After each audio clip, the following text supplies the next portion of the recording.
is concerned, as Gautam was pointing out, that there are a few concerns as well. A lot of allocation needs to be done in terms of where the digital system is concerned. Over charges in terms of where digital payment is concerned, that needs to be removed by the government. And in terms of where budget 2016 is concerned, over around 7,290 crores was allocated to Amrit as well as smart cities. Now, out of which the schemes like Atal Mission for Rejuvenation, that's the Amrit mission, as well as the Smart City mission, and they earmarked an amount of close to 3,205 crores for the development of 100 smart cities across the country by 2020, while nearly 4,091 crores was for the Amrit scheme. How much of it has actually translated into orders for India Inc.? That's an interesting one that we will need to pick up, because that's going to actually lay the foundation as to, in terms of a budget 2017 is concerned. In fact, we have Mr. Gautam back with us on the lines. Gautam, I was just talking in terms of where the allocation of 7,290 crores that was made in budget 2016 for Amrut as well as smart cities. Now, the allocation has been made, but as corporate India, how much has actually flown into corporate India in terms of where orders are concerned, and how has the execution been from the government's end?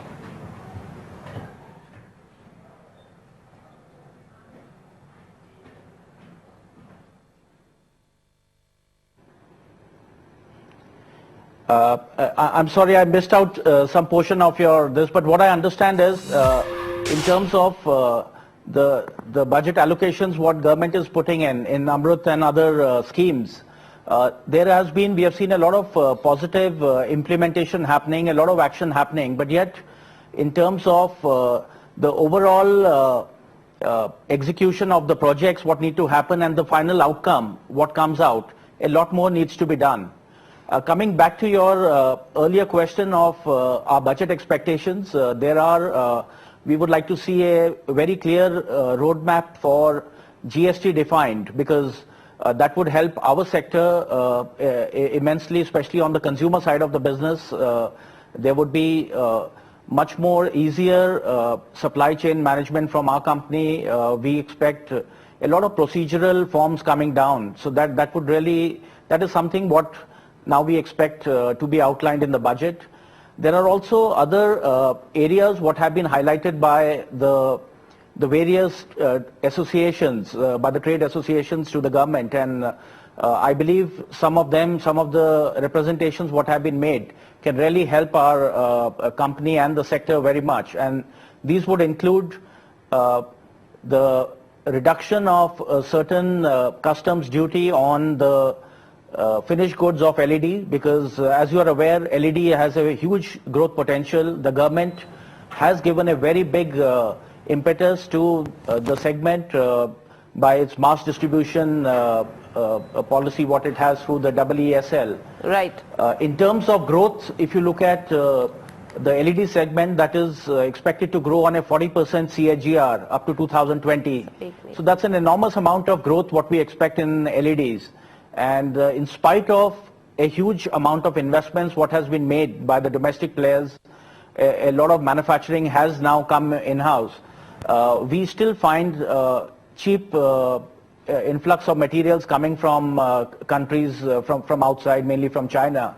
And that is something what the government needs to address, where the customs duty in finished product needs to go up, and certain duties on the raw materials, that can go down. So this would help a lot of manufacturing. The focus on Make in India would again be strengthened by that, and also it would help a lot of SMEs who are now getting into this segment more on the component manufacturing.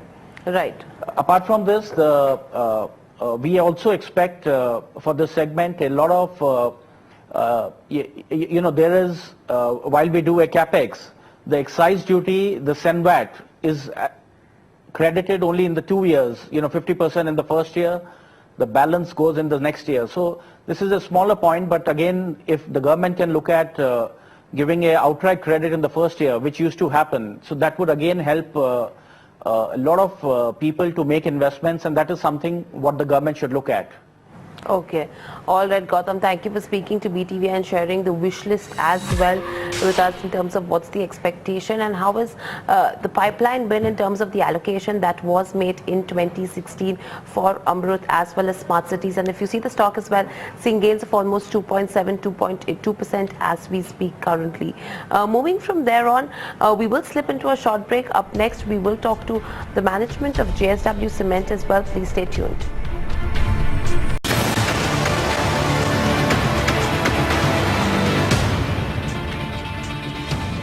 Welcome back. You're watching Corporate Eye. Let's shift focus to our HPL Electrics in trade today. Let's see what the counter is doing as we speak. Currently seeing gains of almost 2.5 to 2.7% in today's session. In fact, we have been joined by Gautam Seth, the joint MD at HPL Electric and Power. Good morning, Gautam. To start off with, firstly, in terms of where HPL Electric is concerned, you have been catering to the government's smart city projects overall. Now, if you talk about where budget 2017 is concerned, what is your key expectation coming from there? Because we have seen a lot of order wins that HPL Electric has got from the government if you talk about where smart cities is concerned. From 2017 now, what are your key expectations?